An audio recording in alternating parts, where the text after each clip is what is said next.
माटी इंडिया यानी मैं, रोहित बिष्ट और भरत सिंह राजपुरोहित पाकिस्तान बॉर्डर से कुछ पहले सत्तो गांव की ओर बढ़ रहे थे। लालिमा लिए सूरज डूब रहा था।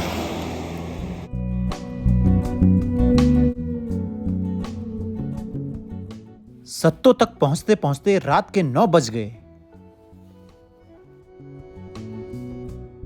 और दूर तक ये सब क्या है भारत भाई? टीले जैसलमेर से भी 125-130 किलोमीटर की दूरी पे जा रहे हैं। पहली रात शैतान सिंह रावलोत जी के गेस्ट हाउस में बिताई, जिन्होंने थार के रेगिस्तान में डेयरी सेक्टर में क्रांतिकारी काम किया है।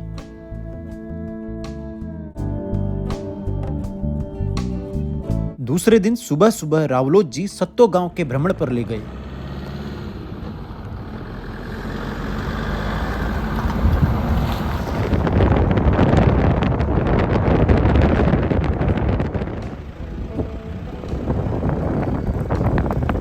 थार में जीवन यापन करने वाली थार गायों को करीब से देखा।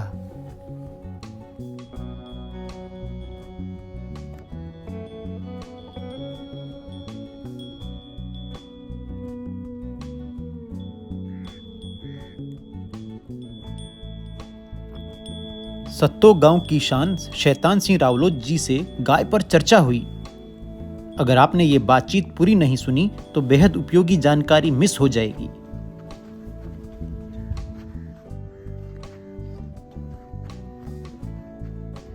ये हवा बेशक मेरे विपरीत बह रही है और ये रेत उड़ता जा रहा है, लेकिन मेरे जीवन का पड़ाव मुझे जैसलमेर से करीब 150 किलोमीटर दूर, पाकिस्तान बॉर्डर यहाँ से कुछ ही दूरी पर है, वहाँ एक सत्तो गांव है।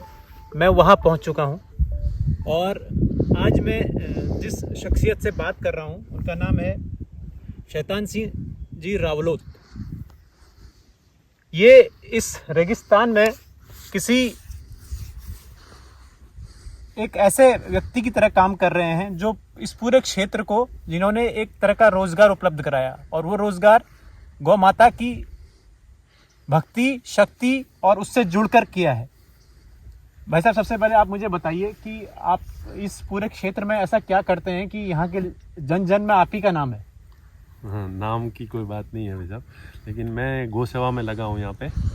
और मेरे खुद के घर पे गाय थी, और गाय तभी रख सकते थे तब गाय से कुछ अर्निंग हो। ये हमारी माँ है, हम ऐसा मानते हैं जी। और माँ को हम कुछ दे नहीं सकते, माँ से हम कुछ प्राप्ति कर सकते हैं, ऐसा है। हम भले कितने ही बड़े हो जाएं। तो यहाँ की मुख्य समस्या थी कि गाय लोग रखना तो चाहते थे। गाय रखने का यहाँ वातावरण भी है, क्योंकि यहाँ खुला चरने को बहुत है। प्रकृति की गोद में गाय 12 महीने चर सकती है। और यहाँ स्वर्ण घास, जिसको गोल्डन ग्रास बोलते हैं अंग्रेजी में, वो सेवण घास भी यहाँ बहुत प्रचुर मात्रा में होती है, जो गाय के लिए वो अमृत है। और गाय का आवास है, ये थरपारकर का बेल्ट है। तो यहाँ थरपारकर गाय जो हमारी एक विलुप्त होने वाली थी, वो भी यहाँ सर्वाइव हो सकती थी। लेकिन दिक्कत ये थी कि लोगों को इससे कुछ अर्निंग नहीं थी। पहले बैल बिकते थे, फिर बैल बिकना, जब बैल से खेती होना बंद हुई और कत्ल खाने जाने लगे तो लोगों ने बेचना बंद किए। बैल से बहुत बढ़िया अर्निंग होती, जैसे 100 बैल बिक गए और एक एक बैल 5-5 हज़ार रुपये में बिकता था, तो उसके 5 लाख रुपए आते थे। तो वो आनंद से, और 5 लाख रुपए उस समय बहुत बड़ी राशि हुआ करती थी, जब 400-500 रुपये तोला सोना हुआ करता था। इतनी बड़ी राशि होती थी। तो ऐसा होता था कि गाँव में किसी का कोई मतलब दूसरे गाँव का बैल आ जाता था, लोग वो कहता था मेरा है, आपस में ऐसे लाठियां निकलती थी, हमारे झगड़ा हो जाता था। और अभी ऐसा समय आया कि कोई बैल आ जाता है, मैं आके कह देता हूँ कि रोहित जी आपका है, तो आप लाठी लेके मेरे पीछे घूमते हो कि साला तेरा है। ठीक है ना? मतलब बैल की स्थिति कहाँ से कहाँ आई, और इस वजह से गाय की स्थिति भी बिगड़ी, क्योंकि खेती बंद हुई, कत्ल खाने जाने लगे तो लोगों ने बेचना बंद किया, बैल यहीं रहने लग गए, उससे नस्ल खराब हुई और गाय की स्थिति तरोतर क्षीण, और गाय से मिलना कुछ नहीं था।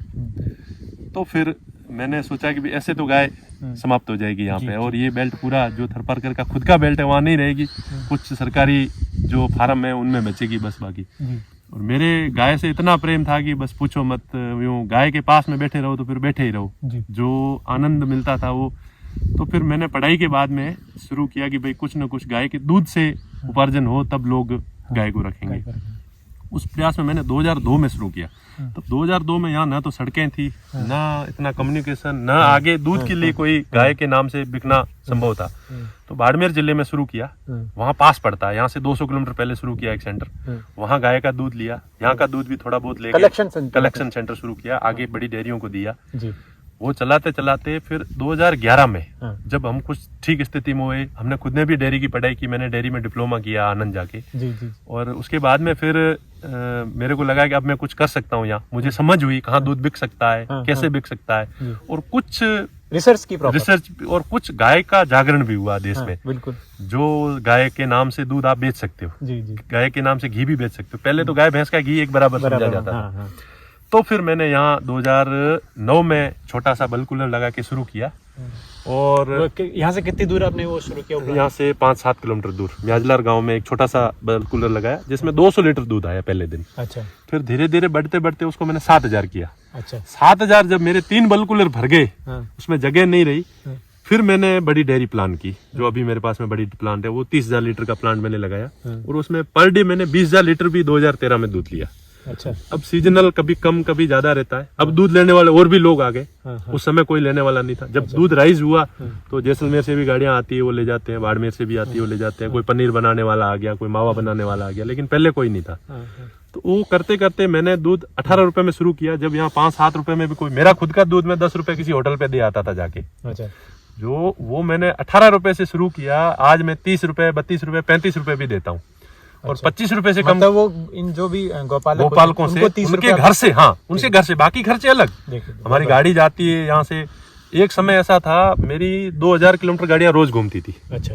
वो गाड़ियां वहां से पूरा कलेक्ट, वहाँ गांव में कलेक्शन सेंटर है, गोपालक जाके उस कलेक्शन सेंटर पे देता है। गाड़ी आती है, वो कैन लेके डेयरी आती है, डेयरी में हम उसको प्रोसेस करते हैं, प्रोसेस करके टैंकर भर के फिर उसको आगे बेचते हैं। मेरा दूसरा वाला प्लांट है, वहाँ पे हम कुछ प्रोडक्ट भी बनाते हैं। बाकी पथमेड़ा गौशाला की डेयरी है, उनको भी देते हैं। और बाकी भी गाय के नाम से खूब सारे लोग दिल्ली से लेके और अहमदाबाद तक लोग जो घी, जिनको घी चाहिए वो उसका घी बनाते हैं। हम अभी प्रोडक्ट में अभी गए हैं, इसी नवरात्रि में मैंने मावे का और घी का काम शुरू किया है। उससे पहले हम पथमेड़ा गौशाला की डेयरी थी, वो प्रोडक्ट बनाते थे, उनको देते थे। लेकिन उसमें मैंने इतनी सफलता पाई, 30 रुपए लीटर तक अब मैं गाय के दूध को ले आया हूँ। मेरी इच्छा है कि मैं 100 रुपए लीटर मेरी जिंदगी में करके जाऊं। बाकी तो ठाकुर जी जिनको समर्थ देंगे वो लोग आगे काम करेंगे। जी, मैं बहुत, आपने, हम रेट की बात कर रहे हैं, मैं ऐसे बहुत से इलाकों को मैं घुमा हूँ, जानता हूँ, जहाँ 20 रुपए, 22 रुपए, 18 रुपए, 25 रुपए मैक्सिमम मैंने अभी तक सुना है।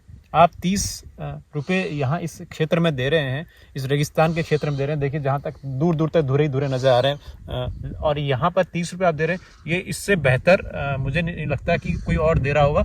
और आने वाले दिनों में आपकी इस सोच को ज़रूर मजबूती मिलेगी, और आप खुद देखेंगे अगले कुछ वर्षों में। बिल्कुल। और मैं बस एक और चीज़ जानना चाहता हूँ। ये तो मैं जो घूमता घूमता इस इलाके में आया, वो थारपारकर को लेकर आया कि थारपारकर इस इलाके की जो है एक तरह की लाइफलाइन है। तो भाई साहब, क्योंकि आप इस इलाके से ही आपका पूरा जुड़ाव रहा है, थारपारकर के बारे में बताइए कि थारपारकर, यहाँ से आप कह रहे हैं कि थारपारकर पाकिस्तान क्षेत्र तक रहा है, तो कैसे यहाँ पर वो सर्वाइव करती है वो गाय, और कैसे उसका दूध इतना उसमें गुणवत्ता होती है, उन चीज़ों के बारे में थोड़ा सा प्रकाश डालिए। एक तो ये थार का बेल्ट है, ये थारपारकर जिला पाकिस्तान से अपने बॉर्डर के जस्ट पार में, यहाँ से 20 किलोमीटर बाद में थारपारकर जिला शुरू होता है, जिसका नाम है। लेकिन भौगोलिक परिस्थिति वही है, उधर भी वही है, इधर भी रही। और यहाँ लोगों के पास में गाय हुआ करती थी, उस गाय की ब्रीड हुआ करती थी, जैसी बहुत फेमस ब्रीडें हुआ करती थी उनकी गाय। जैसे एक बदन करके ब्रीड है, एक पारेल करके ब्रीड है, एक कबर करके ब्रीड है। अच्छा, ये थारपारकर की मतलब अंदर उनके नाम हुआ करते थे। अच्छा। और लोग ऐसे, मतलब मेरे दादाजी को, मेरी दादी के साथ में एक गाय आई थी, उसका नाम था बदन। वो छोड़ करके पाकिस्तान में क्षेत्र है, मेरे दादाजी की शादी वहां हुई थी, वो उन्होंने अपनी बेटी को साथ में दी थी। हमारे पास में भी उस ब्रीड की गाय है, बदन करके। तो मेरे दादाजी के साले के पोते यहाँ अभी आए, जब वो सारे लोग अब माइग्रेट कर गए हिंदुस्तान, तो वो आए, बोले भदन है क्या तुम्हारे पास में? मैंने कहा हाँ है, तो हमको वापस लेनी है। मतलब इतनी 3 पीढ़ी बाद में वो आदमी आके पूछता है कि मेरी गाय है कि नहीं है। अरे मतलब यूं इतना प्रेम था लोगों का। और दूसरा ये थार का बेल्ट है, ये ओरिजिन स्थल है पूरा का पूरा। ये अमरकोट से लेकर, छोड़ से लेकर, नगर पार कर, किपरो लेकर, और ये पूरा बेल्ट जो है, ये भौगोलिक रूप से ठीक है, तारबंदी बीच में अंग्रेजों ने कर दी, वो कर दी, बाकी ये पूरा बेल्ट गाय का ही है। और यहाँ गाय रखना इजी है, हर आदमी 20 गाय रख सकता है। अब 20 गाय रखना बहुत बड़ा बर्डन होता है, लेकिन यहाँ गाय जंगल में चरने को है और सेवण जैसी घास है यहाँ पे, उसको खाकर और अमृत जैसा दूध देती है। दूसरा, गाय को खुला बेल्ट चाहिए। गाय को बांध के रखते हैं तो वो एक मजबूरी होती है अपनी। बाकी गाय को बांध के रखना मतलब मेरे ख्याल से गाय अपने मन से जाती है, मन से आती है। तो इस वक्त हम थार पे बैठे जी, थार के रेगिस्तान में ये बैठे थार का रेगिस्तान है। देखिए, और गाय के लिए ये मतलब यूं गद्दा है। जी, गाय इसको जितना पसंद करती है, मैं तो खेल रहा गाय हूं। के ऐसी गंदी जगह पे भी नहीं, ये जो है ना ये एकदम साफ है ना, ये चीज उसको पसंद करती ये है। देखिए, ये मैं पकड़ रहा हूँ, कहीं पे भी इसका कोई हाँ, बस ये झटके। और हम तो कपड़े सुखाते हैं इसके ऊपर, सफेद कपड़े धोए, और तनी होती नहीं, कुएं होते थे, कुओं के ऊपर तनी मारने को पेड़ पौधे है नहीं, जगह नहीं होती थी, तो जैसे धोरा होता था उसके ऊपर सुखाया और 10 मिनट में वो सूख जाता था। गर्मियों में तो 5 मिनट में सूख जाता था। पानी ये रेत चूस लेती थी और हाथों हाथ ठंडा हो जाता था। दुनिया जो है चाय पर चर्चा करती है, अलग अलग आलीशान जगहों पर चर्चा करती है, लेकिन मैं इस गौराष्ट्र यात्रा के दौरान भारत सिंह राजपुरोहित के साथ रेगिस्तान के इस थार रेगिस्तान पे मैं चर्चा करने आया, और मैं गाय पर चर्चा कर रहा हूँ। और क्योंकि गाय पर चर्चा करना इस देश को जगाने के लिए बहुत ज़रूरी है। तो भाई साहब, और एक चीज़ मेरे को बताइए कि यहाँ का जो भी जितना भी गांव है और छोटे छोटे लोग गौपालक हैं, आपने अभी तक इस थार में यहाँ कितना क्षमता की गाय देखी? मैंने 24 लीटर की गाय देखी है। ऐसी गाय भी देखी है जिनके थन है वो धरती को लगते हैं, इतने बड़े थन। अच्छा। और उनमें अपने आप दूध बहता है, ये मैंने मेरी आंखों से देखा है। और अभी जब नंदी बिकने बंद हुए तो वो नंदी आवारा घूमने लगे और उन नंदियों ने नस्ल खराब कर दी। दूसरा क्या हुआ कि एक समय ऐसा आया जब शहरों की गौशालाओं में जो नंदी पकड़ पकड़ के डालते थे ना, उनका ये डंपिंग स्टेशन हो गया, क्योंकि लोगों को पता था वहां चराने को कुछ नहीं गौशालाओं में। तो फिर उन्होंने गाड़ियां भर भर के इस बेल्ट में लाके डाली। मतलब एक बार तो ऐसा हुआ कि वो लिफ्ट नहीं होती है, वो जो पत्थर भर के ऐसे ऊपर करके खाली करती है। अच्छा। एक बार तो एक बाड़मेर नगर पालिका की गौशाला में उन्होंने लिफ्ट हैजों की जो नंदी भरे हुए जेसीबी से वो गाड़ी को ऐसे कैसे डाला, ऊपर नहीं करके पत्थर खाली करते, ऐसे नंदियों को खाली कर दिया। बेचारे 2-4 नंदी जक्सी में, उसको हम हॉस्पिटल ले गए। मतलब इतनी हद से लोगों ने यहाँ के नंदी, तो वो पता नहीं कौन कौन सी यहाँ के नंदी तो चलो थोड़े बहुत थार पार करके थे, लेकिन फिर वो गौशालाओं के जो नंदी आने लगे ना, उन्होंने फिर यहाँ ब्रीड का पूरा सत्यानाश कर दिया। और यहाँ गोपालक है वो बांध के रख नहीं सकता, क्योंकि गाय खुद हम बांधना भी चाहे ना, चारा लेके भी रखें, तो जब बाकी गाय रवाना होती है ना, तो वो गाय यूं बाड़ा फाड़ के रवाना हो जाती है उसके पीछे। कई बार ब्याने वाली होती है तो हम उसको बांध के रखते हैं, लेकिन वो बहुत तकलीफ पाती है। इसलिए गाय को बांध के रखने का यहाँ सिस्टम नहीं है। गाय जंगल में जाती है, वहाँ दूसरी नंदियों से क्रॉस हो जाती है और वो नस्ल बिगड़ने लग जाती है। हालांकि हम प्रयास कर रहे हैं, लेकिन ये बेल्ट इतना बड़ा है। मैं 75 गाँव में काम करता हूँ यहाँ। अच्छा। लेकिन हमारे संसाधन सीमित है, सब जगह नंदी। और दूसरा क्या है कि गांव में नंदी चाहते सब है, लेकिन नंदी रखना कोई नहीं चाहता, उसकी सेवा कोई नहीं करना चाहता। अच्छा। तो नंदीशाला की परिकल्पना लेके काम कर रहे हैं। कुछ गांवों में नंदी दिए, जहाँ अच्छे लोग हैं वहाँ नंदी दिए। जिनके खुद के पास बड़े हर्ड है, जैसे मेरे पास 150 गाय हैं, तो मैं 2 नंदी रखता हूँ, तो उससे गाँव को भी फायदा होता है और मेरे हर्ड को तो होता ही है। लेकिन हम कोशिश करते हैं कि जो गाय दूध पड़ रही है वो देखते हैं जिसको, उस नंदी के साथ में उसको बाड़े में डाल देते हैं। और दूसरा क्या है, जो नंदी मान लो किसी रिसर्च सेंटर से, जैसे मान लो चांदन से लेके आए या सूरतगढ़ से लेके आए, मैं लेके भी आया हूँ नंदी, तो उन नंदियों के क्या सींग नहीं होते। यहाँ के नंदी जो खुलते हैं उनके सींग होते, तो वो जब आपस में भिड़ते हैं तो बिना सींग वाले को बड़ा नुकसान होता है, वो उसको भागना पड़ता है। तो फिर वापस वो भाग जाता है और गाय क्रॉस होती है उस ये आवारा नंदी से, तो फिर वो गाय नस्ल का नुकसान होता है। तो ये सारी प्रॉब्लम है। हम प्रयास कर रहे हैं कि नंदियों का बधियाकरण करवाएं। काफ़ी हम हमारे जितने भी संसाधन है उसमें कोशिश करते हैं, और उसके बाद में फिर अच्छे नंदी लाकर यहाँ रखें। और जो अच्छी नस्ल की गाय हैं उनको प्रोत्साहन दें। उसको तो प्रोत्साहन, क्योंकि दूध खरीद रहे हैं, अच्छी कीमत में खरीदेंगे तो अपने आप ज़्यादा दूध वाली का तो अपने आप हो गई। तो इस प्रयास में लगे हैं कि गाय के दूध की यहाँ कीमत बढ़ जाए ना, तो फिर और कुछ नंदी का हो जाए। मान लो इनको हम बैल बना के, अगर कुछ भी, मेरी एक मतलब ये सोच है, कल्पना है, इससे बिजली बनाई जा सकती है। बाकी तो इसका कुछ खेती में उपयोग हो नहीं सकता, वगैरह नहीं हो सकता। ऐसा कोई आर्मेचर बने जिसको, जैसे ये पवन चक्की देखता हूँ ना, तब मेरे मन में कल्पना आती है कि ये हवा से चला रही है इस टरबाइन को, अगर बैल से कोई टरबाइन चल जाए ना, उससे बिजली बन जाए। और बिजली आजकल पूरा नेटवर्क है उसमें दी, तो वो चली जाती है ग्रिड में। देखिए बहुत अच्छी एक मतलब, तो बैल मान लो उसको रोकड़ा कमा के देगा, तो वो बैल की सेवा भी करेगा, बैल को रखेगा भी।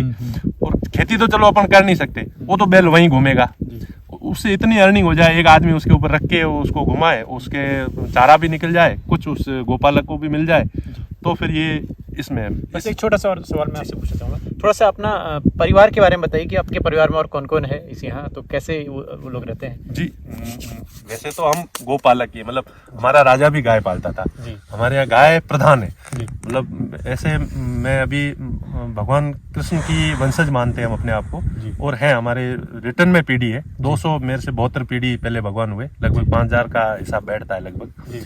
और हमारे जो भाट वगैरह भैया उनमें भी हम यूँ जो कृष्ण के जो वंशज है उनमें जो राज जिनके पास रहा उनमें से हमें अभी भी हमारे राजा के पास में नील आडंबर छत्र है जो वो भगवान को इंद्र ने दिया था, वो अभी भी हम मानते हैं, हमको ऐसे छत्राला यादव बोलते हैं। अच्छा। तो हम छत्र वाले यादव है जिनके पास कृष्ण का छत्र रहा। हाँ। वो छत्र जिनके पास रहता है, जिनके पास राज रहता है, और ठेठ गजनी से लेकर और हमारी जैसलमेर हमारी 9वीं राजधानी, हम वहाँ से मूव किए, गांव हमको जागीर में मिला। परिवार में कौन कौन है आपके? मेरे परिवार में पिताजी है अच्छा। और माताजी नहीं है, और मेरे एक छोटी बच्ची है, मैं हूँ। बड़े भाई साहब डॉक्टर है, वो जोधपुर रहते हैं।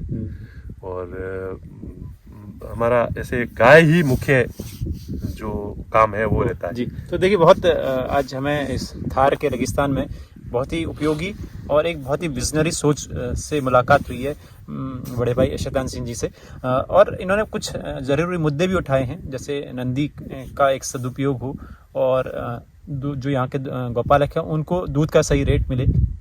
तो हम कोशिश करेंगे आने वाले दिनों में ये जो इनकी सोच है, जो इनके विचार हैं, बहुत दूर तक जाएं और माटी इंडिया के माध्यम से भी इनकी बात जन जन तक पहुँचे। भाई साहब, आपने बहुत जानकारी दी, बहुत बहुत धन्यवाद आपका। आप यहाँ तक आए और इतनी तकलीफ करके और गोपालकों की बात को आपने आवाज़ दी, इसके लिए भी आपका बहुत बहुत धन्यवाद।